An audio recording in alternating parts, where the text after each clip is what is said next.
बस।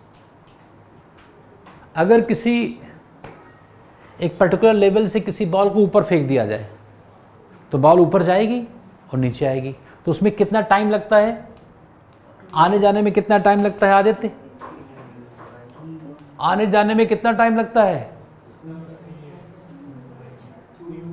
2u/g। बहुत बढ़िया, 2u/g। इसमें u/g क्या है भाई? ऊपर जाने का टाइम, बॉल के ऊपर जाने का टाइम, वो नहीं, और u/g नीचे आने का टाइम, वापस आने का time. This is called time of ascend, this is time of descend. बात समझ में आ गई? This equation is correct only when we have neglected air resistance. ये कब था? जब हम लोगों ने क्या नेग्लेक्ट किया है? Air resistance.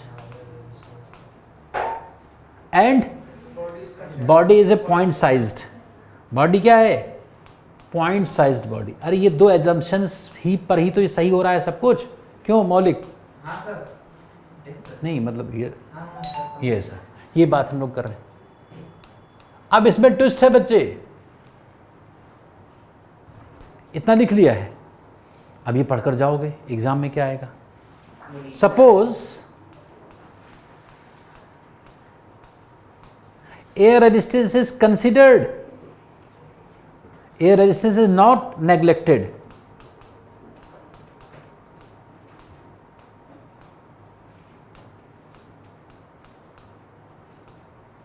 अब तुमने घर जाकर सोचा ही नहीं होगा कि इस केस में क्या होगा। तो पहला ऑप्शन तब भी टी एसेंड टी डिसेंड के बराबर होगा, तब टी एसेंड ज्यादा होगा टी डिसेंड से, या फिर टी एसेंड कम होगा टी डिसेंड से, और या फिर मैं नहीं जानता, कोई भी ऑप्शन मुझे सही नहीं लग रहे हैं। क्या सही होगा इसमें? सी होना चाहिए। बहुत बढ़िया। कैसे? Very good, prove it. Prove करना है। हाँ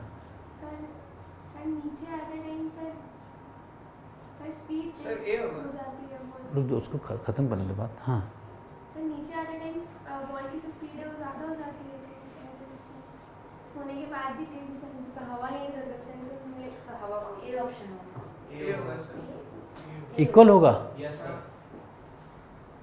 अंजलि पहले खुश रह, खुश चेयरफुल रहना है,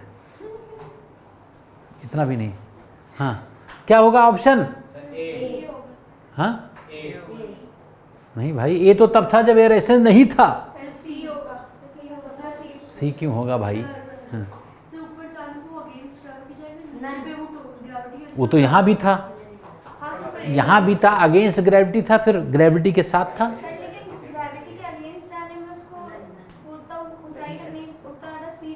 बेटा तब तो पहले वाले केस में ही बराबर नहीं होना चाहिए। अगर सिर्फ ग्रेविटी का ही खेल तुम बता रहे हो, if you are considering the effect of gravity only, then in the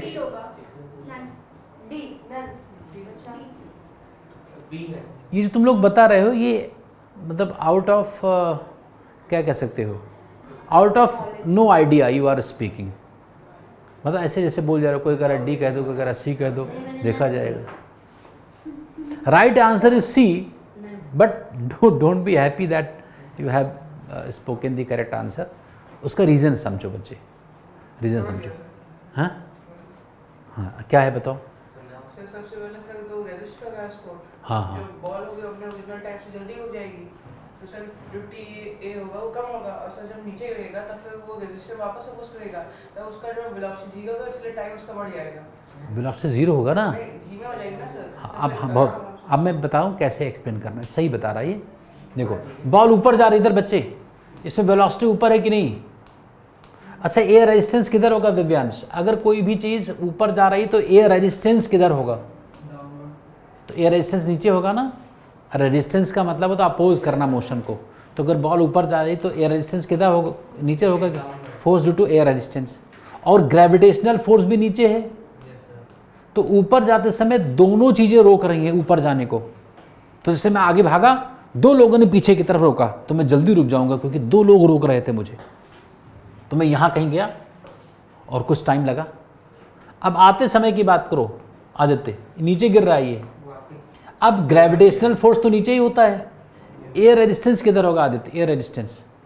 अब वेलोसिटी नीचे है, वेलोसिटी के अपोजिट लगेगा ना एयर रेजिस्टेंस। तो एयर रेजिस्टेंस ऊपर है तो नेट फोर्स कितना हुआ? कम की ज़्यादा? अगर अपोजिट डायरेक्शन में वेक्टर्स हैं तो नेट फोर्स क्या होता है? कम होता है कि ज़्यादा? इसका जो रिजल्टेंट आएगा वो बहुत कम होगा ना, अपोजिट डायरेक्शन में है बेटा। अपोजिट डायरेक्शन में 2 वेक्टर्स हैं, मान लो 9 न्यूटन से इधर कोई खींच रहा है, 9 न्यूटन से इधर खींच रहा है, तो नेट कितना फोर्स होगा? 0। तो ना भी 0 हुआ तो कुछ कम हो जाएगा। इस केस में दोनों वेक्टर्स एक ही डायरेक्शन में थे तो दोनों का रिजल्टेंट ज़्यादा था, इन दोनों में ऊपर अपोजिट है तो इसका रिजल्टेंट कम होगा। तो आते समय इसके ऊपर फोर्स कम लग रहा है तो इसकी स्टेट में चेंज स्लो आएगा, क्योंकि फोर्स का काम है स्टेट को चेंज करना। न्यूटन ने कहा था एक्सटर्नल फोर्स का काम क्या होता है? किसी बॉडी की स्टेट में चेंज लाने के लिए। तो किस केस में इसके स्टेट में ज़्यादा तेज़ी से चेंज होगा, ऊपर जाते समय कि नीचे आते समय? किस केस में बॉडी के स्टेट में जल्दी चेंज होगा, तेज चेंज होगा? अपवर्ड कि डाउनवर्ड में? अपवर्ड में, क्योंकि अपवर्ड में नेट फोर्स ज़्यादा है, डबल फोर्स है। इसमें तो फोर्सेस कैंसिल आउट भी हो सकते हैं, कोई फोर्स ही नहीं रहा, तब तो ये धीरे धीरे करके गिरेगी। कोई पीस ऑफ पेपर ले लो, इसको ऐसे उछाल दो तो यहाँ जाएगा, फिर फ्लोट करते हुए आएगा आराम आराम से, तो पहुँच ऐसे जाएगा, फिर आराम आराम से गिरेगा। तो ऊपर जाने का टाइम बहुत कम होगा, नीचे आने का टाइम ज़्यादा होगा। तो which option is correct? C is correct. लिख लो ऐसे ही। और ये HCV का क्वेश्चन है बच्चे।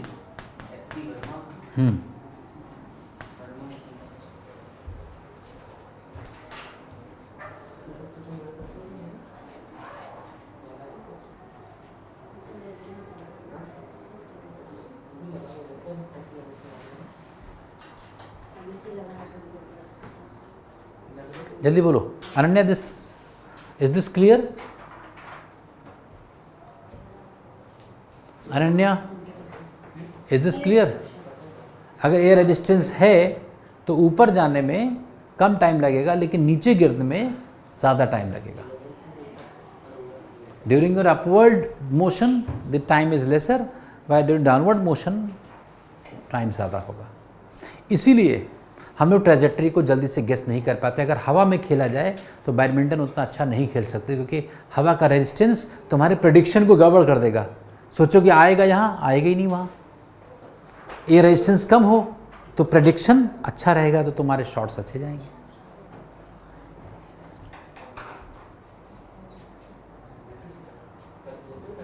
देखो इधर बच्चे, बात नहीं, यस हो गया, लिख लिया सबने? तो बात क्यों कर रहे थे अभी? पहले लिखना है फिर बात करना जब टाइम बचे।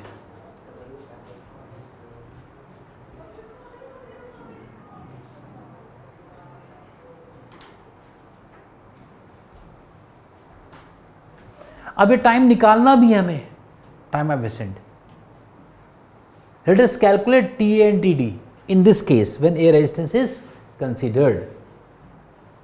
लिखो now if air resistance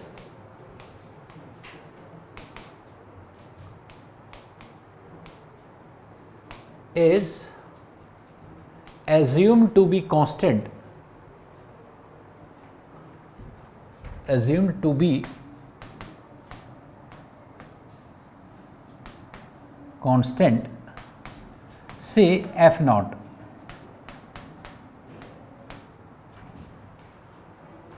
मैंने मान लिया कि कांस्टेंट फोर्स है F नॉट। ऐसा होता नहीं है, एयर रेजिस्टेंस वेरिएबल फोर्स है, लेकिन मैंने मान लिया कि कांस्टेंट है। ठीक बात, बोलो। तो अगर कांस्टेंट फोर्स है देन लेट अस फाइंड, लिखो then let us find time of ascent, time of ascent।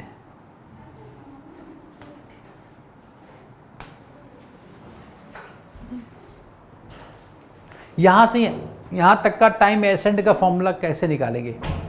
Time of ascend. Anjali, ascend में जाते समय मैं सिर्फ एसेंड की बात कर रहा हूँ, during its ascend time of ascend क्या होगा? देखो बच्चे, इधर यहाँ से ऊपर जा रहा है, यहाँ बॉल आ रही है, इधर यहाँ पर v कितना है बच्चे? 0, और u दिया गया है, और एक्सेलरेशन कितना है मान्या? वो तो तब होता जब ये रेजिस्टेंस ना होता। कैसे आदमी हो तुम लोग? अरे अब दो फोर्स लग रहे हैं, एक तो mg लग ही रहा था और एक F0 भी लगने लगा। ये कौन सा फोर्स है? नहीं, कौन सा फोर्स है? ए रेजिस्टेंस का फोर्स। तो सिर्फ अर्थ का अट्रैक्शन पहले था, अर्थ के अट्रैक्शन को mg कहते हैं। तो अब नेट फोर्स कितना लग रहा है? mg प्लस F0, और डाउनवर्ड से कि अपवर्ड से? तो डाउनवर्ड्स को किससे लिखते हैं? माइनस से। और नेट फोर्स को मास से डिवाइड कर दो तो एक्सेलरेशन आ जाता है कि नहीं? F equal to ma। तो बताओ a कितना आ गया ड्यूरिंग एसेंड? m से अलग अलग डिवाइड करो तो क्या लिखूं यहाँ? mg by m, g plus F0 by m। तो जब सुन लो, जब ए रेजिस्टेंस नहीं था तो उस केस में सिर्फ g था कि नहीं? अब g के पास और क्या आ गया? g plus F0 by m। अब ये एक्सेलरेशन है, v 0 है, u गिवन है, a पता है, तो अब एक कौन सी इक्वेशन लगानी है? First equation. तो यूजिंग, लिखो बच्चे फटाफट, using first equation of motion, क्या?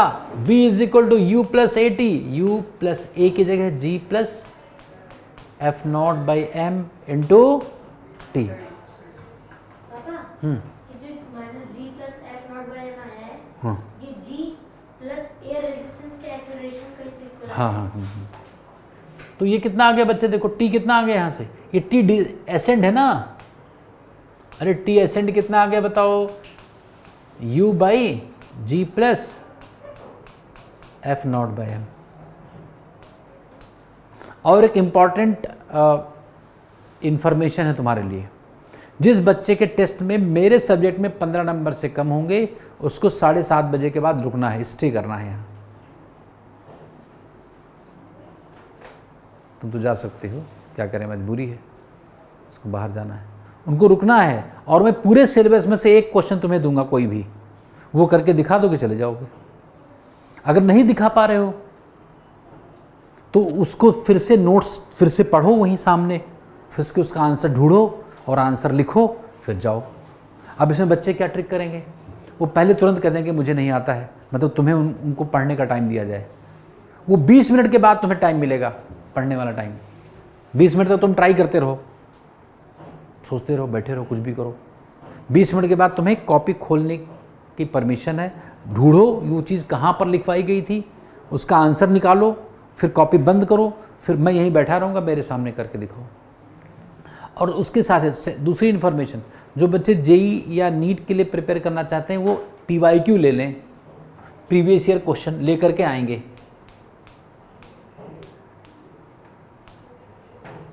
जो उसके लिए सीरियस हैं वो PYQ आता है, जेई मेन एडवांस दोनों की बुक आती है, वो ले करके आओगे, वो मैं सॉल्व कराऊंगा क्लास के बाद, ठीक है? मॉड्यूल नहीं, इसी क्लास के बाद 1 घंटे रुकना एक्स्ट्रा, क्लास के बाद ये करके जाना है। बाकी थ्योरी तो इसमें हो ही जा रही है, थ्योरी और ये इसका डिस्कशन जो मॉड्यूल है ये तो मैं करा ही दूंगा क्लास में ही। उसके बाद तुम्हें जो करना है, इसकी बुक है तुम्हारे पास? हाँ, कोई भी हो है तो उसको सही दिशा में लेकर आना है, ऐसे PYQ, ठीक है? ये चलो कर लो। कितना आ गया ऊपर जाने का टाइम, कितना लगा अब? तो u बाई जी तुम्हें पता था कि नहीं?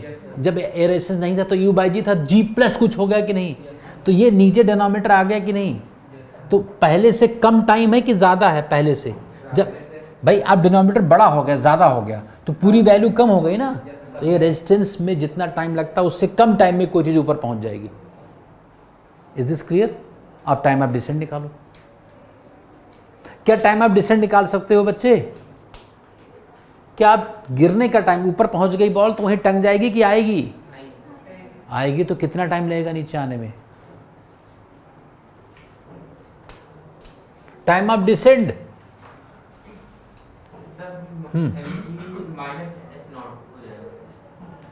ये तो तुम्हारा G minus F naught by M. ये तो तुम्हारा इंट्यूशन है बच्चे, ये तुम्हारा इंट्यूशन है। Intuition is often wrong in physics.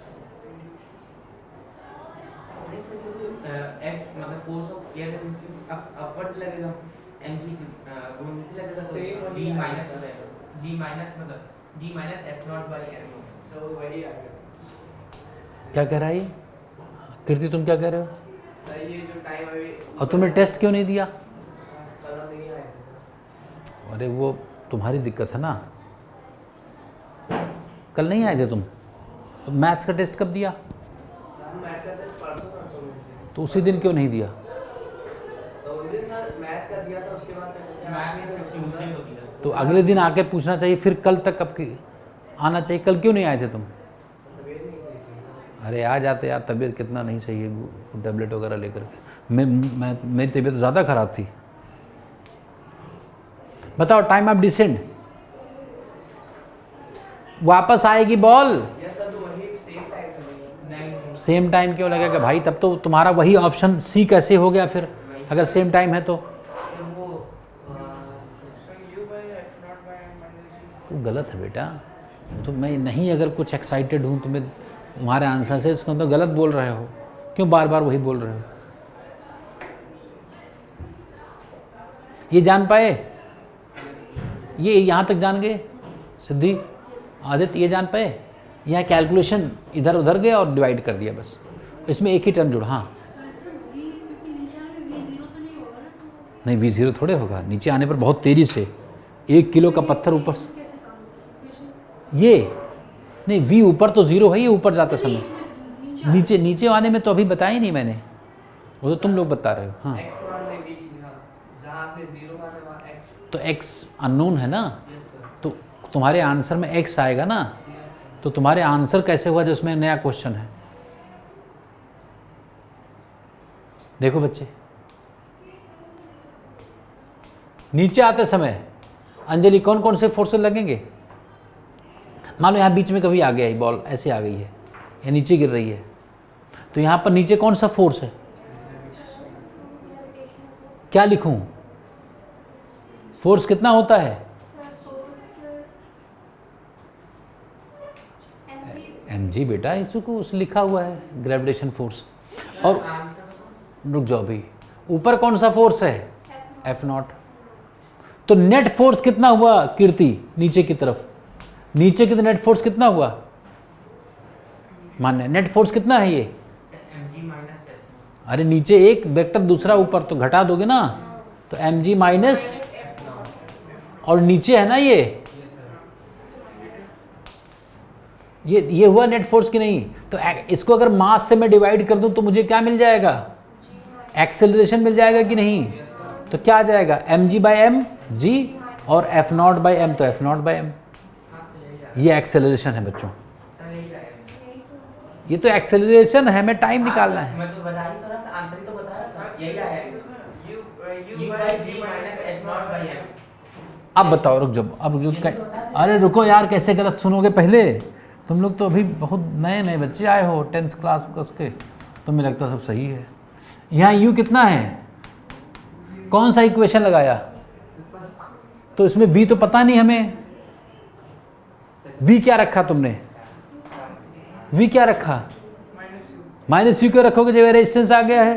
वो तब था जब रेजिस्टेंस नहीं था। सेकंड में ये डिस्प्लेसमेंट पता है तुम्हें, तब कैसे निकाल दोगे?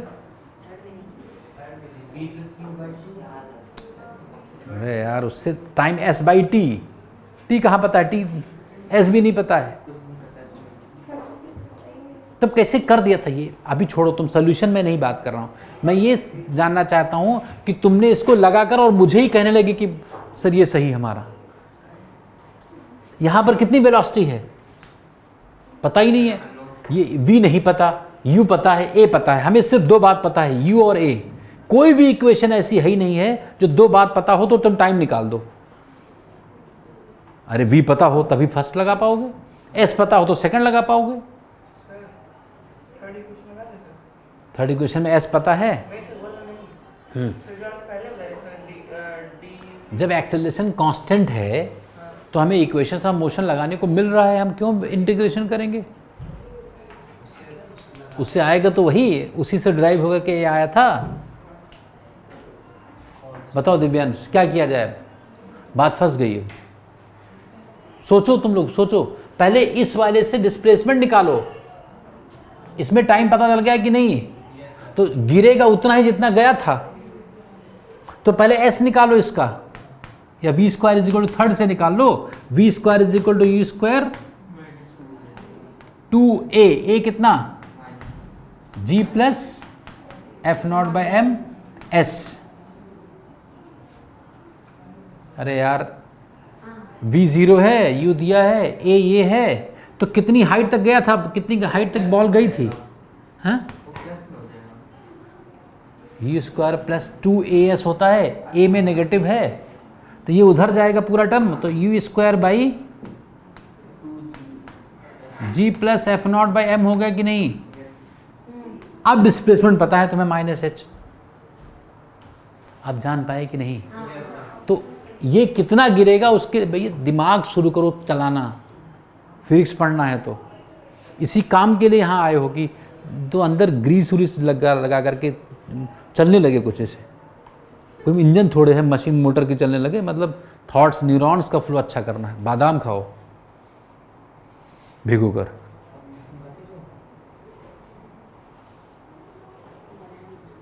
हाँ इधर देखो, इधर बच्चे, तो अब बताओ डिस्प्लेसमेंट कितना होगा?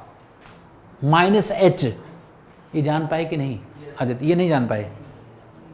v स्क्वायर डाउनवर्ड, ऊपर अपवर्ड मोशन में v कितना है? 0।